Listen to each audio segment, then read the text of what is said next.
Hello everyone, welcome to High Flame Games. It's Simon here, and welcome to a Q&A gamertag session to celebrate 5,000 subscribers. Woo! Cheers.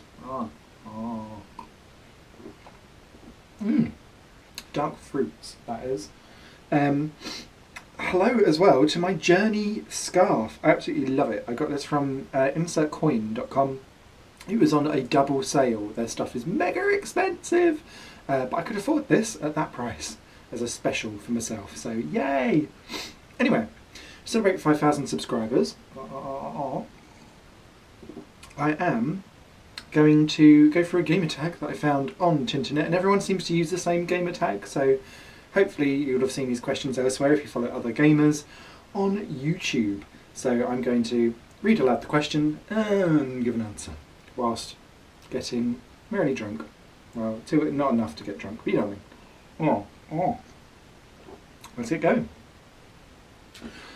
Question 1. What is your all-time favourite video game? I'm going to go with R-Factor for that, because R-Factor is the game that kind of brought me online, as it were. I hadn't really bothered with online gaming until that point, apart from maybe Trackmania. And from there I've made hundreds of friends, spent more hours on that game than anything else, got into sim racing and sim racing commentary, as well as running a team, racing in races at the back, and generally being quite rubbish, but enjoying every minute of it. And I absolutely love the game. I still play the game incessantly now, and it's been out for what, 14 years, something like that, 12, 13 maybe. And yeah, I've got the sequel. The sequel doesn't quite match up to it yet in terms of the accessibility side of it, because I control a driver, not a wheel driver. But yeah, I love R-Factor. And I still have most of the mods of the games that in the seasons I took part in, so fingers crossed, we might see some old replays of me crashing around from like 32nd position one day. Question 2. Number 2. What is your current favourite video game? I'm going to go with Motorsport Manager, actually. It feels quite random at times, but I enjoy the challenge and I love the build-up of it. I love being able to... I feel like I've become, in general, a bit of a weirdly interesting person with strategy. And I enjoy that kind of aspect of it, and building up the team, keeping people happy. Reminds me a bit of my day job, trying to keep everyone in check. And yeah, I love the game. It's been so long overdue having a really good F1 team manager type game. Literally probably about nearly 20 years since the last good one, Grand Prix World. So yeah, thumbs up for that.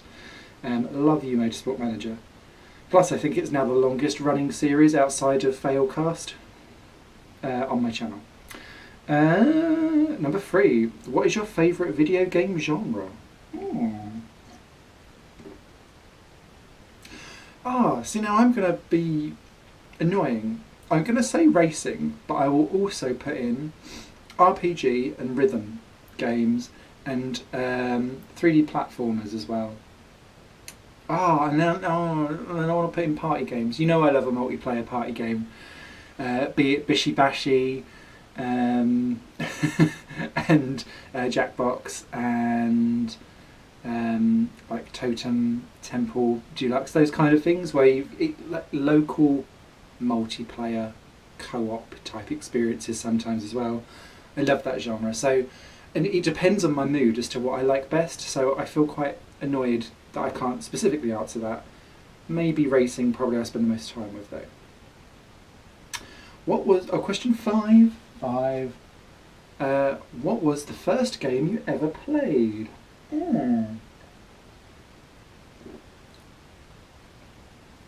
So the first kind of gaming system that I ever had was my dad's, and my dad bought a ZX Spectrum 3, and it ran on floppy disks and cassettes, and it came with a floppy disk. And so probably the first thing that I remember playing, and it must have been the first game that we played, would have been Cosmic War Toad. It's a 2D side-scrolling like room-based platform shooter. Um, not like Gunstar Heroes, but it's kind of in that side of frame of style. So you're a toad with a gun. There's a few jumps, you've got to kill a few enemies, and if I remember rightly, and this is going right back in my brain, the main map is like one big screen, and then you move, but it's divided up into squares, and then each square is a screen, and you're trying to move from one end to the other. And yeah, it became a bit of a weird household thing, because I used to play that, and as a child I was only ever allowed to play 2 hours of video games per day on a Saturday and a Sunday, and I wasn't allowed to buy anything during the week, or not buy, sorry, play anything during the week. And that was frustrating, but I would always be diving on, like, Cosmic Wartoad, Dad, Cosmic Wartoad, before I used to drag him to boot sales on a Sunday, and like be looking, going, oh Dad, that cassette's only 10p. My dad, who is Scottish, would be like, no, buggery son. I'm terrible at Scottish accents, by the way. So yeah, that would be the first game I ever played. What game have you clocked the most hours into? I didn't know that was another question. So R Factor, sorry. And that's combined with online racing, testing for stuff, commentary. It'd be several hours a day for years. I lost my youth to that game, and I have no regrets, he says. What is your longest gaming session? Ooh. So, part of what I do with sim racing is sim racing commentary. So I would commentate on different open wheeled events, touring car events and endurance events mostly. There's been some other bits as well, including the infamous Noddy race on R Factor 2. And what was I going to say? Yeah, so I do 24-hour events, and normally you do 4-6 hour stints and then you move on. But I used to get into the habit of just sticking around in the background, ordering takeaway, generally being a nuisance for all 24 hours. And then you'd have to do like interviews post-race afterwards and stuff like that. So probably about 25 hours would be my longest in one route. But then you'd have qualifying beforehand as well, and broadcast checks. So maybe 26 hours, something like that, in one stretch. Sim racers would understand. Question 8. What is your favourite game developer? I don't know if I have one. Do I have one? I do like what Square do. Square almost routinely have very, very good games. Chocobo Racing. But they do some duds as well. Treasure do amazing shoot 'em ups, and I'm terrible at shoot 'em ups and the bullet hell stuff. But I love to play them because I'm just like wowed by the spectacle, and I don't think I've seen a poor Treasure game. I do like Codemasters. I know they get a lot of stick because of their sim code, but that ticks a box for me personally. However, they do cack sometimes as well. I really dislike what they did with the new Micro Machines, where it's just so online based and arena battle based. It's not what Micro Machines is about for me. So I don't think I really have a favourite developer. Saknoth maybe might be a good outside chance as well, because every game that they and that team have been involved in, with the Shadow Hearts and End of Eternity game, and then Kudelka, and I suppose spiritually then you've got Nier and so on and so forth. All of their properties kind of make one big nice thing, but I'm not necessarily sure that, because they don't, it's not like one team. Do you know what I mean? I think I'm rambling. Anyway, onward! Yeah. Question 9. Who is your favourite hero character for a game? I do like a Moogle and a Chocobo, but they're not exactly hero characters all the time, are they? I don't think I have one. Maybe Lara Croft, because of its cultural significance. That was at the time when I was... How did that come out? 96 or 97, first Tomb Raider. I remember renting it. Renting games. God, I feel old. And poor. Because we couldn't afford to buy them, so I'd be allowed to... I could either have pocket money, or I could ask to rent a game. Rent a game, please. I'm renting Tomb Raider and loving that much. So I think that probably has a big impression on me. So I'm going to go with Lara Croft, but in general I don't really have a hero character that I follow or love or approve. I knew that would be the next question. Question 10, who's your favourite villain? I'm not sure about that one either. There's so many good ones. It's easier, I think, sometimes to pick a villain rather than a hero, because heroes often you push your own character and your own mentality, I think, onto it. Whereas villains are... So I'm in the middle of playing Danganronpas, and Monokuma as a character I absolutely love. So I'm going to say Monokuma for now, but so caveated because I could go on about villains for quite some time, but Monokuma is sticking out in my head currently at the moment. Question 11. Ooh. Who is your most hated character of any game? I don't think I have one. I genuinely don't think I have one. I don't actively hate characters in games. I just go, ugh, villain, or you're wet. I never particularly liked Amarant from Final Fantasy IX. I thought that character was entirely pointless. And he leaves anyway, doesn't he, before the end? Spoilers, sorry. So I always felt like that character was just like, why are you here? At least Yuffie bought stealing skills. So yeah, I'll go with that, but it's a very weak entry, sorry. I just don't hate people, unless you shit on me at work. Not literally. Question 12. What gaming systems do you own? Ha! So, I'm going to go in chronological order. So I've still got the ZX Spectrum 3 that was my dad's, and then I just kind of commandeered it with like hundreds of cassettes and some floppy disks. I've still got my Master System, my Mega Drive, or Genesis if you're in America. So I've still got those. I've still got my PlayStation 1, which I think is broken. I've got 2 PlayStation 2s because I'm so scared that the current one will break. I've got like a backup one that I bought off eBay for like 20 quid. I was like, yes! PlayStation 3, which is still in heavy rotation, as is my PS2 to be fair. PS4, obviously. I've got my PSP, which needs some love actually, I need to go back to that, and my Vita, which I still love, although 64GB memory cards, do not buy them because every single one I've ever bought has failed miserably as soon as you go over the 32nd gigabyte, so don't do it people. No wonder it didn't take off if that's the problem. The price of the memory cards as well. Where was that? I've got a Wii, which can play GameCube games, so kind of 2 for the price of 1. And I have a Nintendo 3DS, which has to be the most underplayed and undervalued thing that I have. I need to carve out more time for a 3DS, but there's only so many hours of gaming you can do in a day when you have a full-time job and responsibility. Damn you, life. So they're all my gaming systems.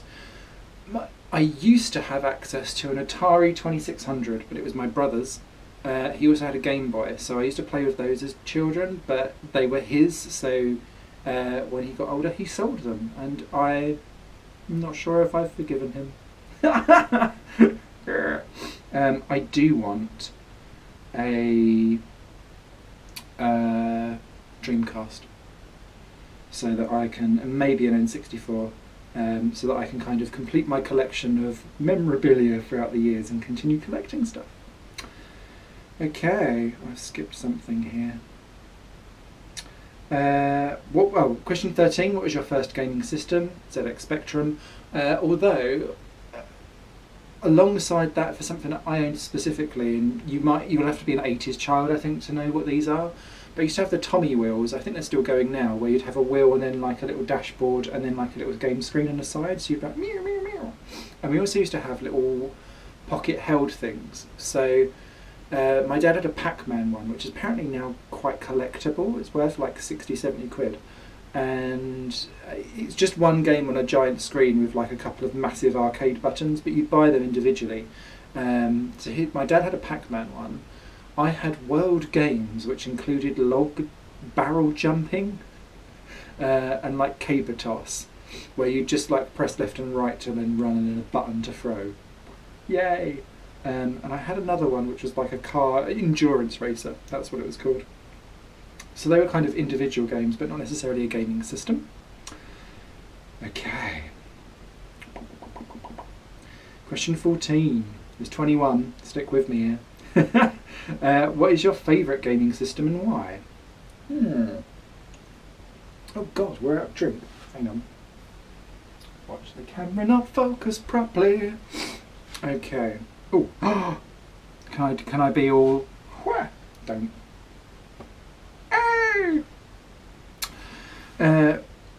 Favourite gaming system and why? I'm going to go with PS2. So I loved the PlayStation 2. I think it coincides, with a lot of people with their favourite gaming console of when you hit teenage years and you have a lot of time on your hands because you're at college or something like that, if you're fortunate enough to do so. I only had a small part-time job, but I could then start actually buying games. So I was informed of choices instead of having things bought for me when I used to be able to, like at Christmas, we used to get given the Argos and Index catalogue and my dad would be like, flick through that and pick something. I'd be like, okay, Merry Christmas me, boink. But having your own money to go out and buy stuff, I think that informs your choices of what you like and don't like, and you start to become a more seasoned gamer. I think that happens younger now for people these days, but in my day, that's what happened. And I've talked about it before in something else, and I can't remember where, but the PS2 for me had a really, really nice mixture of big high-end AAA titles, and then like a section in the middle, which I really feel like we're missing at the moment, quite often in our generation currently, of games that can do something different with a sizable budget, but not big budget. Like a B title, and then because then you've got indies right at the end who are trapped in a 2D pixel art fashion, and it's almost like they're parodying themselves sometimes, because you think this has amazing stuff, but people are already zoning out because we've seen this pixel art done 60 million times before, because the entry bar for indies is now so low to produce something that so it's become like mobile gaming. There's like didn't they say like 60% of apps or like 90% of apps only get less than 100 downloads ever in their lifetime? So you kind of think, wow, the wastage. And indie games have kind of gone down that route, so you have to do something really great to stand out. Now 2D stuff and pixel art stuff still happened on the PS2, albeit on a smaller scale. But the PS2 for me, and to some extent the PS1 as well, had more of this middle ground where people could actually have a budget and do something behind it, because things like the Katamari series is born in that kind of ilk, because that wouldn't work as a 2D pixel art game. Do you know what I mean?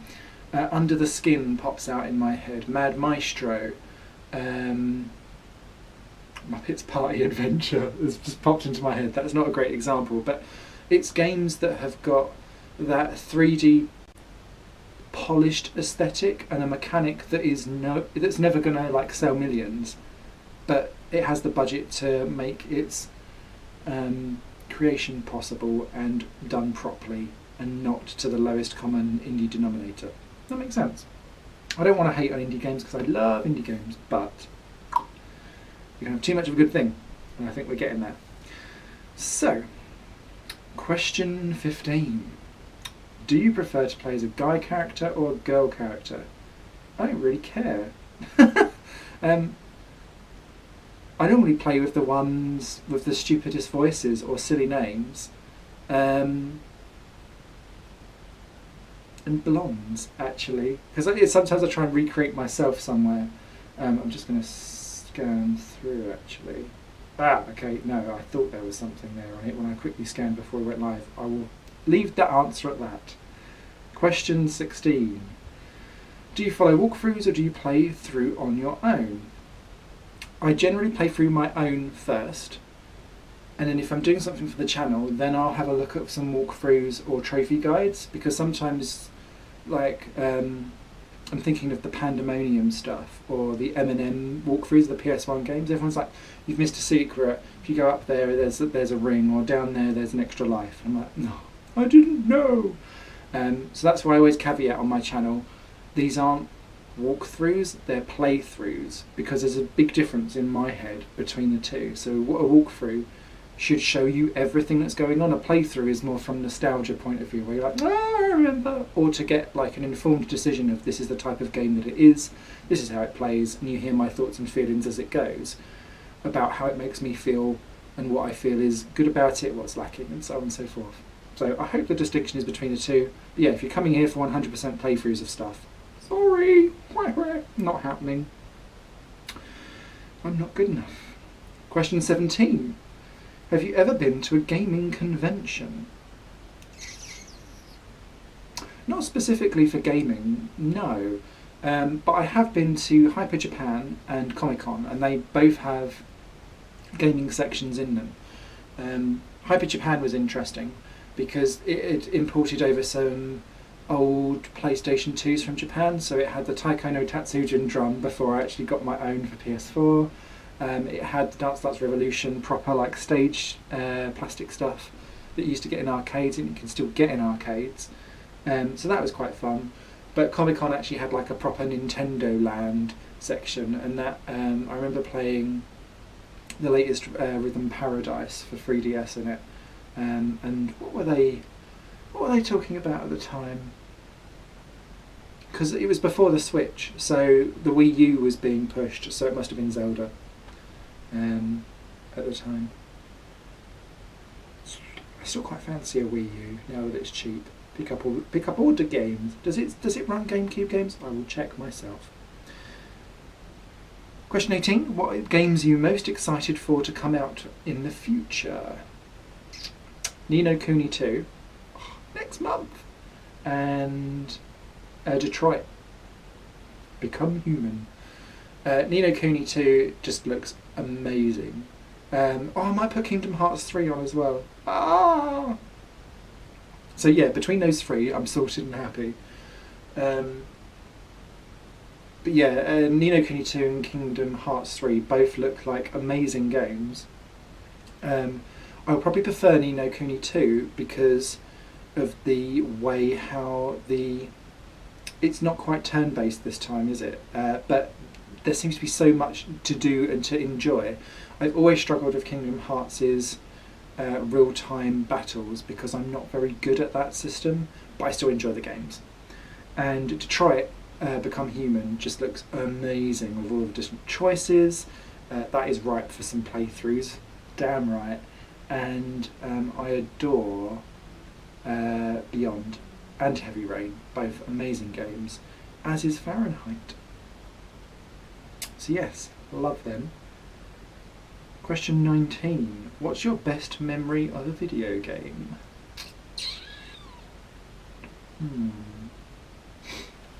I don't know if it's a best memory, but one of the things that I remember that stands out for me personally, he says as he stands on a poster, is before. So my family, we always ran a console behind because that's how we rolled. So when the PlayStation 1 came out, I upgraded from a Master System to a Mega Drive because they were dirt cheap and we could afford one.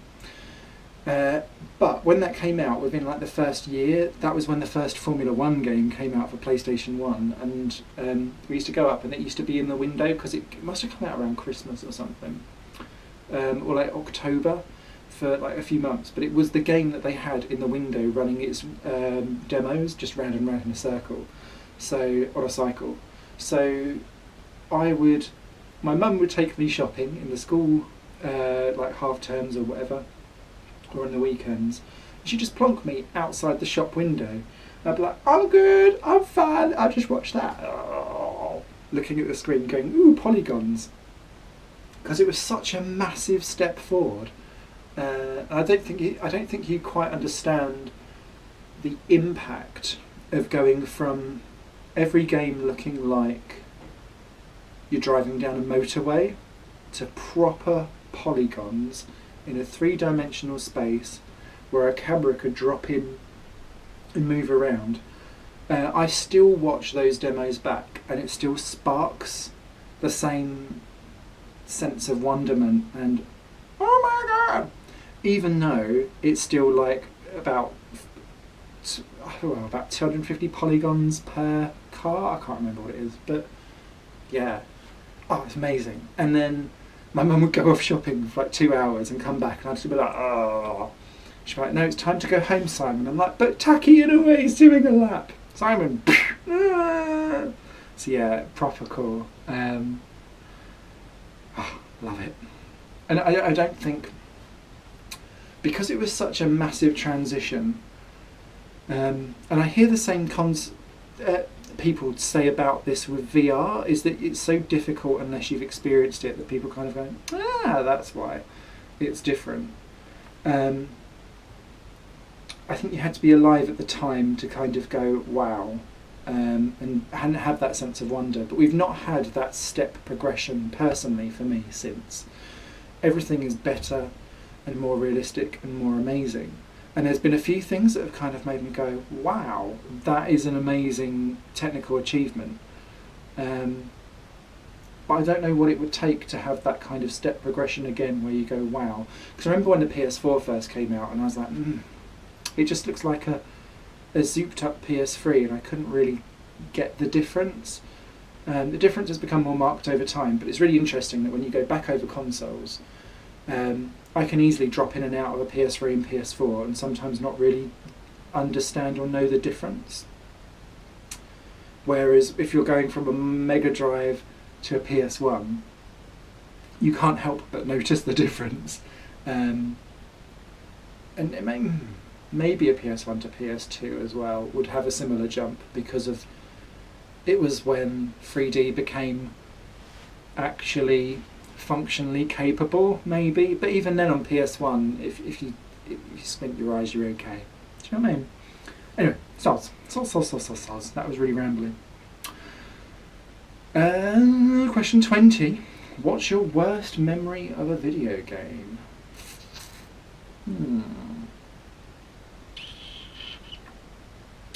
I could think of two, maybe. So one's to do with just how archaic we were. When I did get the PlayStation 1 at that point, because I'd spent so long outside game, or EB as it was, Electronic Boutique at the time, licking the window going, oh, game. I got it that Christmas, and I didn't actually think that I was, because I'd only had the Mega Drive for a year, so I was like, yay, I'm on console and on brand. And that was 1997, that must have been? Or 98. 97 or 98, I'd have got that anyway, whenever we upgraded. And we didn't have a TV that could actually run the PlayStation. So Christmas Day, open it up, I was like, yeah, oh my god, Christmas, everything. Happiest child alive. Went upstairs to try and plug it into this TV that just did not have any of the connectors, because we were so old school. And I was like trying to shove it in. I was like, it'll fit. My dad was like, Simon, my wee China, no. So I couldn't do anything, and then my parents were really angry, because the next day we then had to go out on a Boxing Day sale to buy the cheapest, smallest TV that had this thing possible, because we couldn't afford anything, because we'd spent everything for Christmas anyway. So that I could play this poxy console, as Dad had referred to it as already. But I think all was forgiven when Tomb Raider 2 came out, because he would go play on that no end, because of Lara and her triangle tits. The second thing, it's a bit controversial, and it's, I'm going to go on a rant now that I've thought of it. When I used to commentate for iRacing, I found that probably was a real big learning experience for me, because I was very fortunate and very privileged to be able to commentate on real Formula 1 drivers, real IndyCar drivers who would come and take part on the races, crash it incessantly because they weren't necessarily taking it seriously, and it was a like a PR opportunity. But it was great fun, and I had good experience, made some great friends with some of the people that were on the broadcasting side of iRacing itself. But what it did teach me is that if you don't feel comfortable in like a general setting of the way how things are, and I don't feel comfortable with buying games where you can't keep the game, and that's across the board. So I don't buy games that are online only, knowingly. I think I've done it like once or twice, and I'm like, oh, what have I done? Because as soon as that server's down, the game's gone, and it's. I get that you can pay for an experience, but to me, I'm still. I guess I'm of the age where I want to hold and have something, and be able to preserve that forever. And I'm a hoarder. You won't be able to see, but I am a hoarder, and yeah, I feel mega uncomfortable when you have to promote a service that you fundamentally don't believe in. Is the right thing to do, and I think when I listen back to some of my commentary on that, you can tell that I feel uncomfortable. Similarly, it also taught me about standing up for what I believe in, and essentially my tenure with iRacing came to a premature close because they would rather have not publicly called someone out for cheating when I think they should have done. And so I went and publicly asked that question. Well, I publicly slapped down the person that was cheating, and it didn't go down very well. But yeah, it is what it is, and yeah. So I think, like, going off on a bit of a philosophical tangent, lots of people talk about, oh, it's your personal brand and all that bollocks. But actually, there is some truth to that, in that you want to make sure that you feel comfortable in what you do in general. And if that means that you want to embrace being a geeky gamer, go for it, is what I say. So yes, hard lessons of life, blah blah blah. Okay, and there's one more question, last one. You've done well if you've made it this far. Bet none of you have. Which video game character do you see yourself as, or that you have been represented by a video game? Oh, sorry, if you had to be represented by a video game character, who would it be? No one. No one. Yeah, so for me, when I play a video game character, it's an escapism. I don't expect to see myself represented in a video game. I like video game character creators because I can have a go and then laugh at how terrible they often are. But I don't feel like I align to a particular game character. I don't have game characters where I'm like, oh my god, they're so cool. Maybe Miku Hatsune. But no, it's why I agree with, but also get very bored of people who are like, I'm not represented in games. I don't do this. We all go to games to play a character or escape a character. Oh, sorry, escape our own worlds. I don't want to necessarily have to recreate my world and see how miserable my life is in pixel worlds. So no. So yeah, thank you so much. Thank you to the 5,000 nutters that have subscribed so far. I hope you're liking the channel, and I'm gradually getting through my game collection, putting up playthroughs of all kinds of stuff. I do plan to do much more in the retro space going forward. It's just the logistics of getting all of the cabling and the capturing sorting out it's been more difficult than I thought it would be, or compared to what it used to be. Technology. So yeah, thanks for sticking with me. I really appreciate it. If you do feel it within your hearts and minds and would like to help support me, I do have a Patreon. As ever, it's not obligatory, but it is very welcome if you do want to donate, because it helps me buy more kit to make things like this happen, and we'll have a built wall, and my little Moogles and Chocobos can return back to the bedroom and not be set dressing on some cardboard boxes. So yeah, take care, bye for now. This channel is just one of my many projects that cover games, music and film.